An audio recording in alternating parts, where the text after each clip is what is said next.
90 days 90 concept day 44। आज हम पढ़ेंगे provisions related to extension of AGM. तो सबसे पहले जो स्टैट्यूटरी प्रोविजंस है वो section 96 of the companies act क्या बोलते हैं, हर एक कंपनी एक्सेप्ट फॉर ओपीसी को अपनी पहली एजीएम होल्ड करनी है with in 9 months from the end of the first financial year. उसके बाद जो सब्सिक्वेंट एजीएम होगी वो must be held with in 6 months from the end of the financial year but not more than 15 months between 2 AGMs. तो ये हमारे statutory provisions हैं as per section 96। उसके बाद एक्सटेंशन ऑफ एजीएम के की प्रोविजंस क्या क्या है। सबसे पहले अथॉरिटी किसके पास है एक्सटेंशन ग्रांट करने के लिए, तो जो अथॉरिटी है वो है आरओसी के पास अदर देन फर्स्ट एजीएम। तो मतलब आप फर्स्ट एजीएम के अलावा बाकी एजीएम्स के लिए एक्सटेंशन ले सकते हैं और ये अथॉरिटी किसके पास है, आरओसी के पास।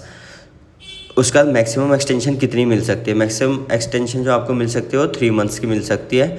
No extension for the first AGM, जैसा कि मैंने पहले भी बताया।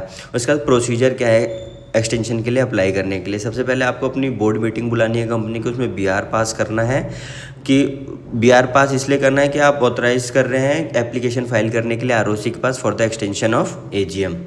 सेकेंड, एप्लीकेशन को फाइल करेंगे आप, और एप्लीकेशन आप फाइल करेंगे फॉर्म GNL-1 में आरओसी के पास। उसके साथ बोर्ड रेजोल्यूशन अटैच करेंगे और reason for extension. Reason for extension बहुत ही इंपॉर्टेंट होता है, अगर रीज़न वैलिड होगा तभी आरओसी एक्सटेंशन देगा, तो इसलिए अपना जो रीज़न होगा वो वैलिड रीज़न होना चाहिए। अब उसके बाद reasonable cost, the application must clearly state sufficient and reasonable cost for the extension, जैसा कि मैंने अभी आपको बताया। फिर उसके बाद आरओसी रिव्यू करेगा और अपना ऑर्डर दे देगा। आरओसी मे ग्रांट और reject the application. If granted the company must hold the AGM with in the extended period. अगर आरओसी ने एक्सटेंशन ग्रांट कर दिया है तो कंपनी को एक्सटेंडेड पीरियड में एजीएम करनी ही होगी। फिर consequences of not holding AGM और गेटिंग एक्सटेंशन, पेनल्टी लगेगी अंडर सेक्शन 99, जो कि company and every officer in default में be fined up to ₹1 lakh and a further fine of ₹5,000 for each day of continuing default.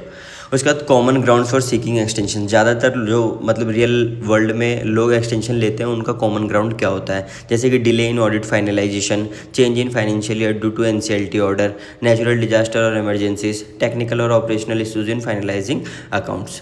Thank you so much. I hope आपको ये procedure अच्छा लगा होगा। Thank you so much.